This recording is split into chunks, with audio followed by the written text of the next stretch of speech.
The year was 865 AD, a moment that marked one of the most feared turning points in early medieval Europe.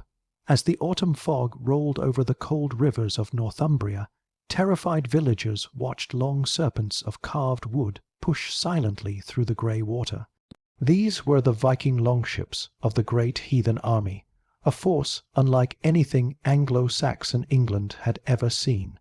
The same moment repeated itself across the British Isles and beyond for more than 2 centuries.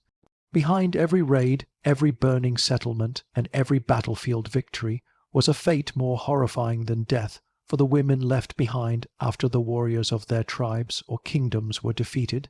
What happened to these women was not some monstrous myth, but a brutal part of Viking warfare recorded in chronicles, sagas, and Christian accounts of the time. It exposes the darkest side of a world where conquest was everything and mercy was almost unknown. To understand why Viking armies treated the wives of defeated warriors the way they did, we must first understand the culture they came from.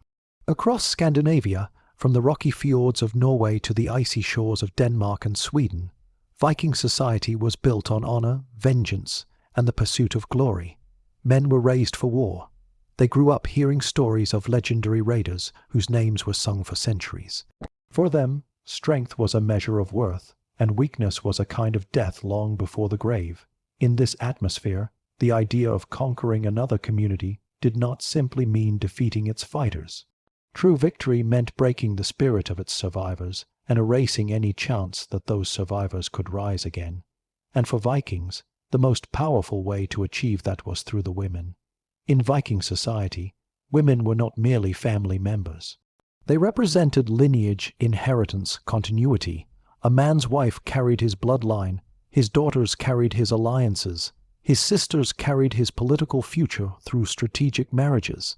When Vikings conquered an enemy clan, tribe, or coastal kingdom, they believed the surest way to destroy that enemy forever was not just to kill the men, but to take possession of the women. To them, this was the ultimate humiliation for the defeated warriors.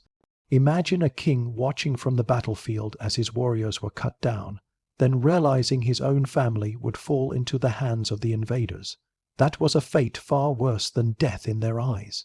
The Anglo-Saxon Chronicle, along with several monastic writings, describes these brutal consequences in stark detail. After the Battle of York in 866 AD, where the Great Heathen Army crushed the Northumbrian defense, accounts suggest that the wives of nobles and warriors faced one of 2 fates: forced relocation as slaves or being taken as property by high-ranking Viking commanders. In both cases, their identity, freedom, and future were erased. This was not only a physical act of dominance but a psychological weapon. By taking a warrior's wife, the Vikings symbolically destroyed his legacy, stripping him of everything he fought for, everything he hoped his children would inherit. Women taken in raids were often forced into longships and carried to distant settlements across Scandinavia, Iceland, or the Danelaw. Some were forced into concubinage, meaning they were kept as secondary partners by Viking leaders.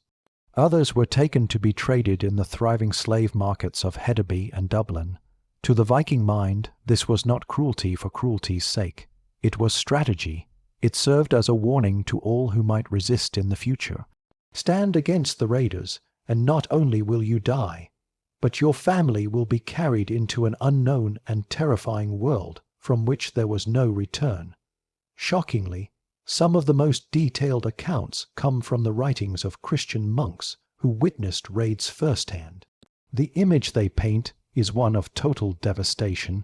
After monasteries were burned and villages pillaged, the women left behind were rounded up, separated from children, and forced to march toward waiting ships.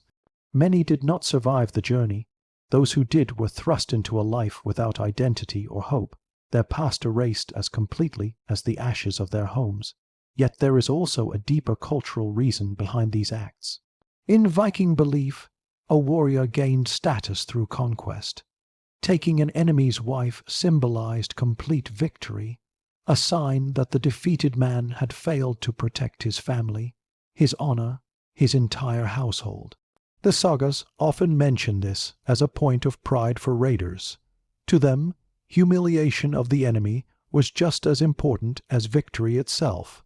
This mindset created an environment where the suffering of women became a kind of currency in warfare, a cruel price for the ambitions of men seeking glory. There are even accounts of Viking chiefs using captured women as political tools. They would give a noblewoman taken in battle to a loyal warrior as a gift, strengthening alliances within the warband. In a world without written contracts, loyalty was sealed through blood and personal possession. A captured woman was part of that transaction. She became a living symbol of both victory and obligation. This was the grim reality faced by countless women whose husbands or fathers died defending their lands. For the defeated communities, the psychological impact was enormous. Knowing what awaited their families, many warriors fought until the last breath, refusing surrender. This is why so many battles between Vikings and Anglo-Saxons, Franks, or Slavs were fights to the death. In their minds, death on the battlefield was far better than living knowing the horrors that awaited their wives and daughters. Even in Norse culture, where courage and honor were valued above all else, this became a powerful weapon. The Vikings understood that fear could destroy an enemy long before swords ever touched. In Icelandic sagas, we even find stories of women who took their own lives rather than be captured. This reflects the deep hopelessness of their situation. The sagas describe this choice as tragic yet understandable, showing how widespread and devastating the practice had become across Europe. By the mid-10th century, these acts had left their mark on the entire region. The fear of Viking raids shaped military defenses, settlement patterns, and even church construction. Villages began building fortified stone churches where women could hide during raids. Communities formed militias. Kings coordinated faster military responses. The horrors inflicted on captured women were not forgotten.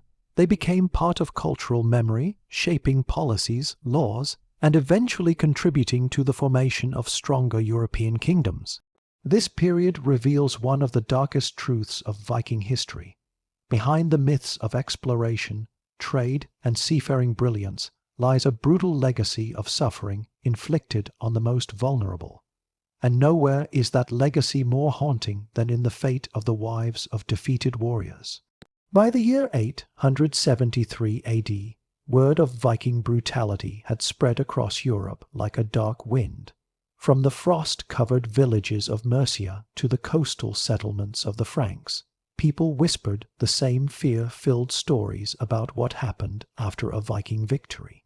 Warriors spoke of it beside campfires, mothers warned their daughters, and kings used it to rally their men before battle. The fate of the wives of defeated warriors had become a symbol of the terror Viking armies carried with them. And by this time, entire communities understood that a single defeat meant devastation beyond imagination. But while outsiders saw only the terror, inside the Viking world, these actions were rooted in beliefs, superstitions, and social structures that made the suffering of women an unavoidable part of conquest. To understand the full reality of this horror, one must look beyond the battlefield and into the very heart of Viking society. Scandinavian culture was deeply patriarchal, but also deeply symbolic. Women represented not only family, but the continuity of a clan's identity. A warrior's honor, his ancestors, his reputation, and his legacy were carried into the future through his wife and children. This belief was so powerful that the ultimate act of dominance over an enemy was not simply to kill him, but to take his wife and force his bloodline to be erased. In Viking eyes, it was a way to ensure that the defeated man's descendants would never rise against them. To them, this was not only revenge but a cycle of power, a way of rewriting history through the lives of captured women. Historical accounts describe this with chilling clarity. Frankish chroniclers writing about the Viking siege of Paris in 845 AD noted that after the defenders fell, the wives of slain warriors were taken as property. Some were chosen for their youth or beauty, and held by high-ranking raiders. Others were marched away in chains to slave markets across the Norse world. Even noblewomen, who once lived in halls filled with tapestries and silver ornaments, found themselves on longships where their worth was measured not by their lineage, but by how well they could be traded or gifted. For women who had grown up under Christian teachings, where marriage was a sacred covenant, being taken by raiders was not just a physical violation. It was a spiritual death. The transportation of these women was often as brutal as the capture itself. Longships were designed for speed and battle efficiency, not comfort. Captured women were held in cramped spaces, often tied or guarded closely to prevent escape. Many were taken far from their homelands to places they had never heard of. Some were carried north to the icy settlements of Norway, others west to the isolated farms of Iceland, and many east into the bustling slave markets controlled by the Rus along the Volga River. Here they faced a new kind of terror. They were no longer spoils of a single raid. They became commodities exchanged for silver coins, furs, or weapons. Viking merchants valued them as high-profit goods, especially young women from noble families. But what made this fate worse than death for many communities was not just the separation or the suffering. It was the complete destruction of identity.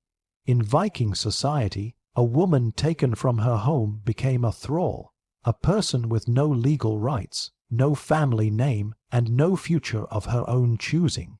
She was renamed, forced to labor, and expected to obey the household she was given to. Her children, if she bore any, belonged to her captors. Her past life, her husband's memory, her clan's legacy, all vanished. In the eyes of her people, she was considered lost forever. Even if she somehow escaped or was freed years later, her community often refused to accept her back.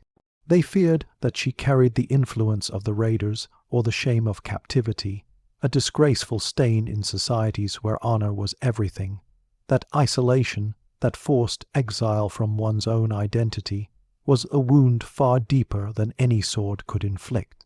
One of the most haunting examples of this comes from the Annals of Ulster, which describe a Viking raid on Irish settlements in the mid-9th century.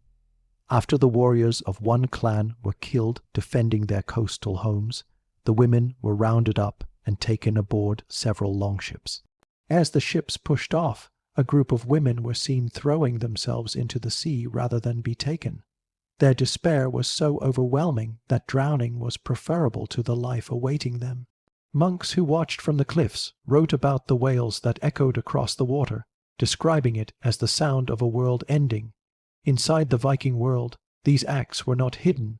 Sagas, poems, and oral traditions often spoke of captured women as part of a warrior's wealth. A Viking who returned from battle with foreign slaves was admired. It increased his status and influence. Captured women were sometimes used to secure alliances within the warband. A chief might give a captured noblewoman to a loyal warrior as a reward. This was seen as an honor, even though it meant a lifetime of misery for the woman involved. In some cases, such women ended up raising children who grew up never knowing their true heritage, yet the suffering did not end with captivity. In Norse culture, there were deep spiritual beliefs surrounding fate and destiny. Many captured women were forced to participate in laborious religious rituals or ceremonies.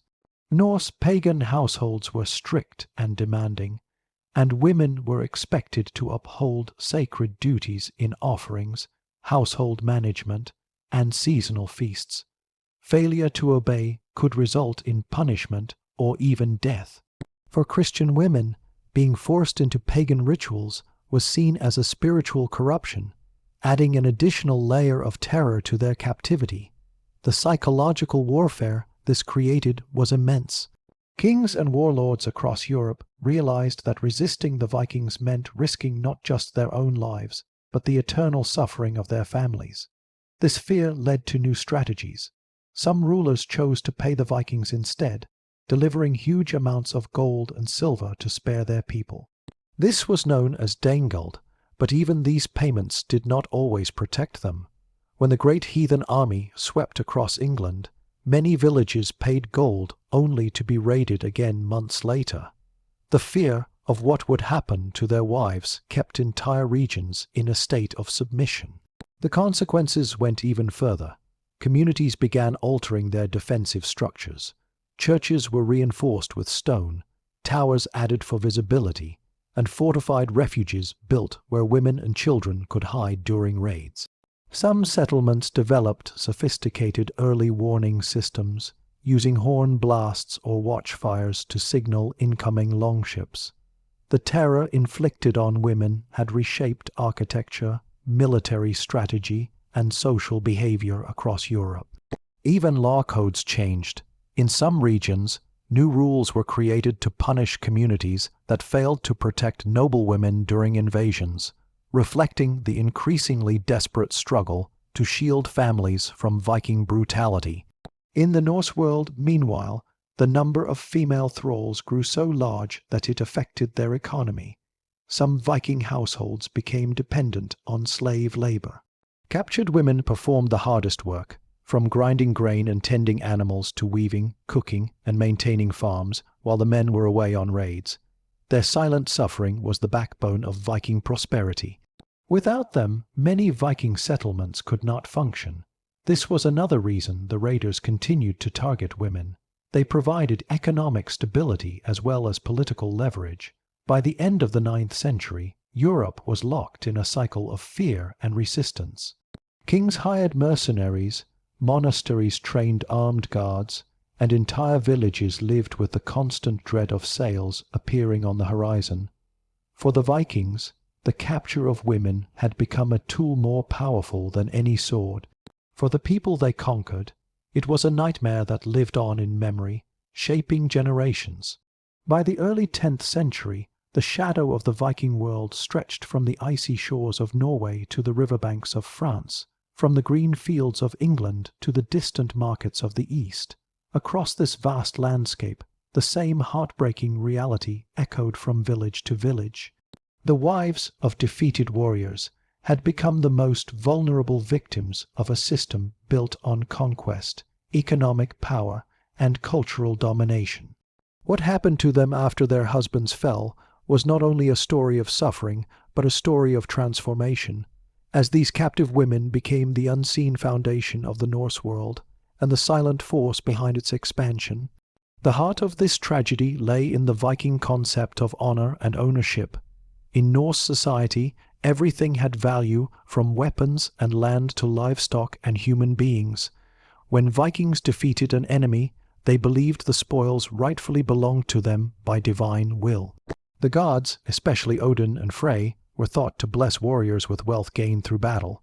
A captured woman in their world, was part of that wealth. She symbolized the total defeat of her family and community. For the Viking warrior, taking her was proof that his enemy had been broken beyond repair. This cold logic shaped the daily lives of countless women across Europe. Once taken, they were transported to Viking homelands where their existence changed completely.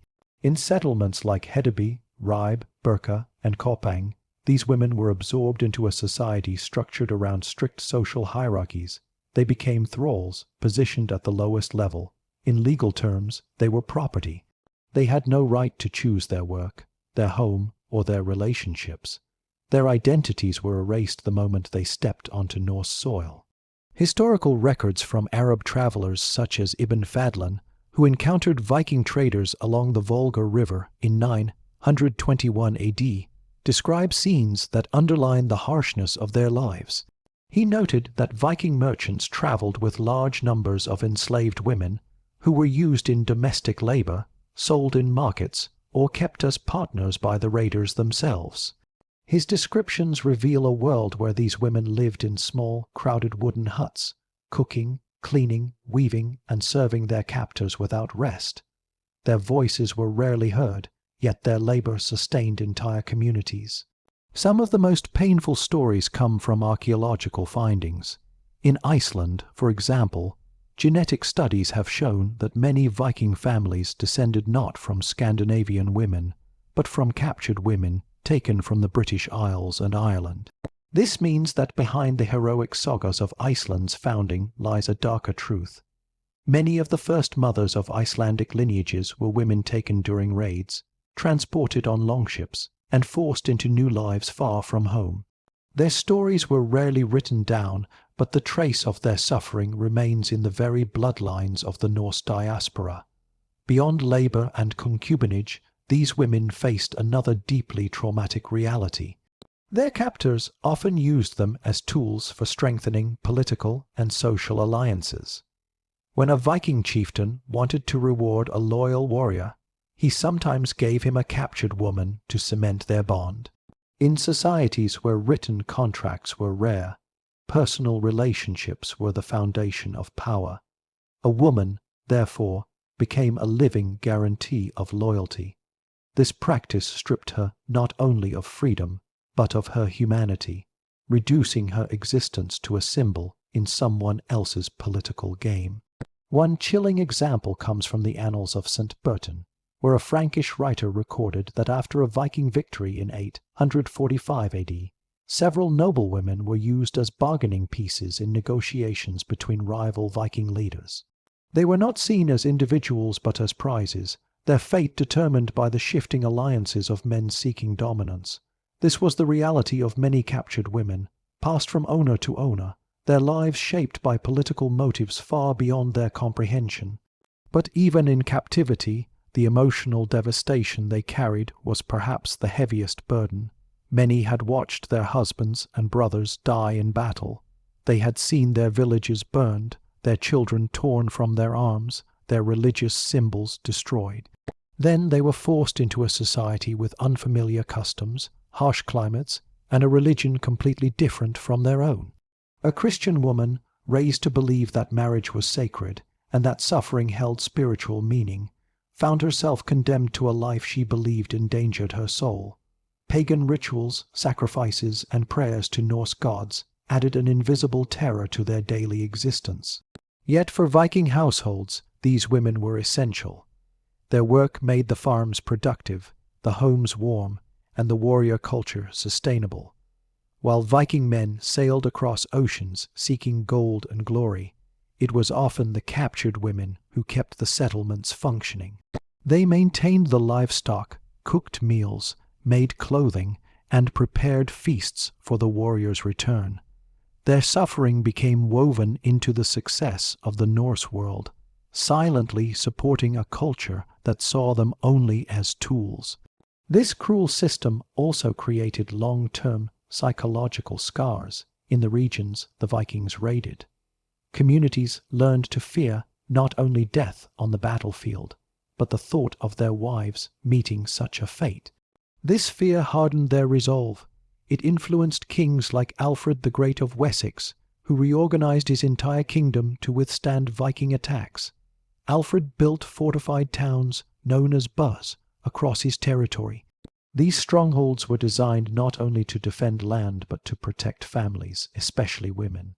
He understood that if Viking raiders captured the wives of his warriors, morale would collapse. The Viking threat was no longer just military. It was emotional, spiritual, and deeply personal. Women themselves sometimes resisted in desperate ways. In some sagas, there are stories of women who fought back during raids, armed with kitchen tools or farm implements, trying to protect their homes. Though these accounts are rare and often tragic, they reveal a profound truth. The women of Europe were not simply passive victims, they were part of the cultural memory of resistance. Their suffering became motivation for future generations to fight harder, build stronger defenses, and ultimately challenge Viking dominance. Not all captured women remained in misery forever. Some rose to surprising positions of influence within the Norse world. A few became trusted members of Viking households, especially if they possessed skills valued by their captors, such as healing, weaving, or knowledge of foreign languages. Others formed bonds with their captors, not out of desire but out of the need to survive. These complex relationships are difficult to judge through modern morals, but they reflect the harsh reality of a world where survival often meant adapting to the unthinkable. Still, even these rare stories of relative stability did not erase the trauma. The majority of captured women lived short, labor-filled and sorrowful lives, remembered by no one. Their stories remained buried under the heroic tales of Viking explorers and warriors. Yet without them, the Viking Age could never have expanded the way it did. They were the invisible backbone of a society that thrived on conquest. By the end of the 10th century, however, change was slowly beginning to take shape. The spread of Christianity into Scandinavia, new laws, and rising centralized power in kingdoms like Denmark began weakening the old system. But the scars left by centuries of suffering were already carved into the memory of Europe. By the late 10th century, the world was changing, slowly but unmistakably. The Viking Age, which had once swept across Europe like a storm, was beginning to lose its force. But the stories, scars, and cultural wounds left behind would endure for centuries. Among these legacies, the suffering of the wives of defeated warriors stood as one of the darkest and least spoken tragedies of the era. As kingdoms strengthened, religions shifted, and new laws emerged, the echoes of what happened to these women shaped political decisions, cultural fears, and the collective memory of entire regions. To understand how the Viking Age ended, one must understand how the resistance to this brutality became a driving force behind Europe's transformation. By this time, Christian influence had begun reaching deep into Scandinavia. Missionaries traveled north, often at great personal risk, preaching a faith that rejected the Old Norse practice of taking captives, especially women, as property.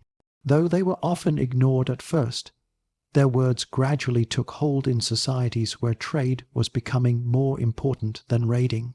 The spread of Christianity did not immediately end Viking brutality, but it introduced new laws and moral expectations that slowly reshaped Scandinavian identity.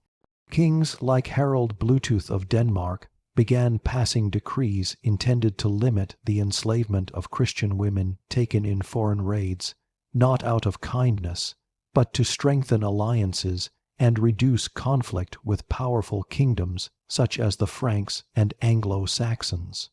Even so, the transition was slow and uneven. Deeply rooted traditions did not disappear overnight. Viking raiders continued to attack vulnerable coastal communities, and still the fate of women remained tied to the outcome of battles. The Norse world was caught between its past and its future, half ruled by ancient customs and half influenced by new religious pressures. Yet the suffering of captured women had transformed the very nature of resistance. European societies had learned, over generations of loss, to fortify themselves in ways that directly countered Viking strategies. Their defenses no longer focused only on stopping raiders, but on protecting the women whose capture could destroy entire communities. This evolution was most visible in England.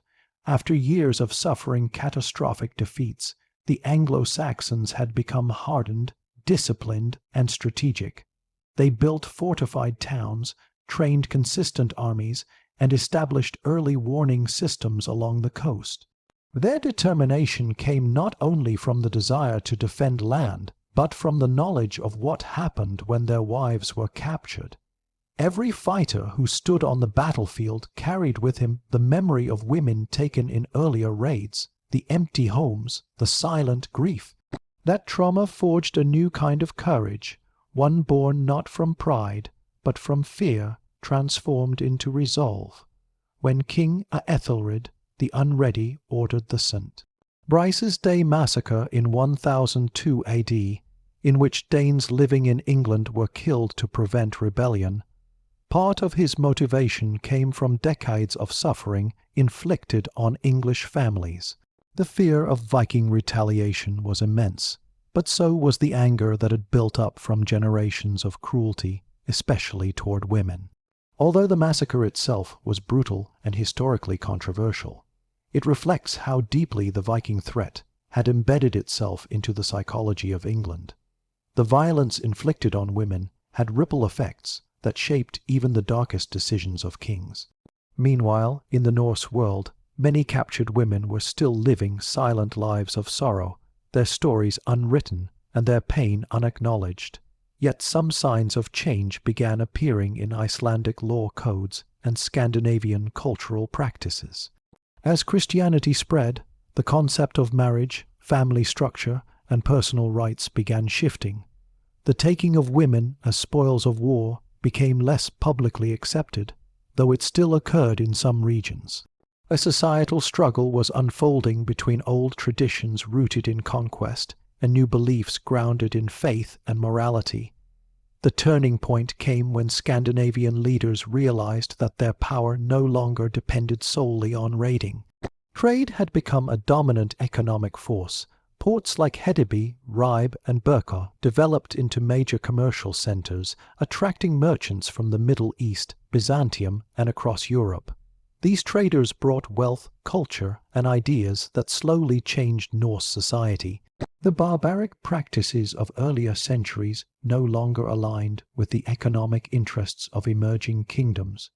A stable society needed order, not raiding bands, capturing women, and burning villages.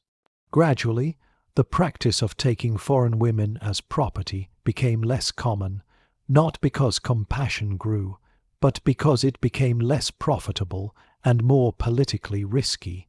Still, the memories endured in the lands the Vikings had once ravaged. Songs, poems, and stories passed down to future generations painted vivid images of suffering. Monks wrote chronicles detailing the horrors they witnessed, not to sensationalize, but to preserve the truth for history. They described villages emptied of women, longships filled with crying captives, and the despair of communities who feared their lineage would vanish forever. These records became some of the earliest written testimonies of the emotional devastation inflicted during war, providing insight into a part of history that often remained hidden. As time moved forward and the Viking Age faded, Europe continued to evolve. Kingdoms became stronger, laws became clearer, and the influence of the Church reshaped society. Yet the fate of the wives of defeated warriors remained one of the most haunting symbols of the era. It shaped diplomacy, fueled rebellions, inspired reforms, and strengthened communities determined never to suffer such horrors again. The psychological scars left behind became part of regional identities, contributing to the resolve that eventually pushed Viking influence back to the northern seas. And while the Vikings themselves transformed, becoming merchants, settlers, and eventually Christian rulers, the legacy of their earlier brutality remained etched into cultural memory. For centuries afterward, mothers told their daughters stories of the raiders who once came in the night. Generations grew up hearing warnings of sails on the horizon, of fires in the distance, of a time when a single lost battle could tear a family apart. These stories became legends, and legends became identity. The most tragic part is that the voices of the captured women themselves were never recorded. They left no diaries, no poems, no inscriptions carved in stone. Their lives existed in silence, yet their suffering shaped the birth of nations, the policies of kings, and the courage of warriors who fought to protect their families at all costs. They were the invisible victims of one of the most turbulent eras in European history, and their unspoken story remains one of the most painful reminders of the human cost of conquest. The Viking Age eventually ended not with a single battle, but with a transformation of culture, religion, politics, and identity. But behind that transformation lies a truth often forgotten. The fear of what happened to the wives of defeated warriors did more to unite Europe, strengthen kingdoms, and forge new defenses than any treaty or alliance. Their suffering, though unrecorded, became a driving force behind the end of an age defined by terror.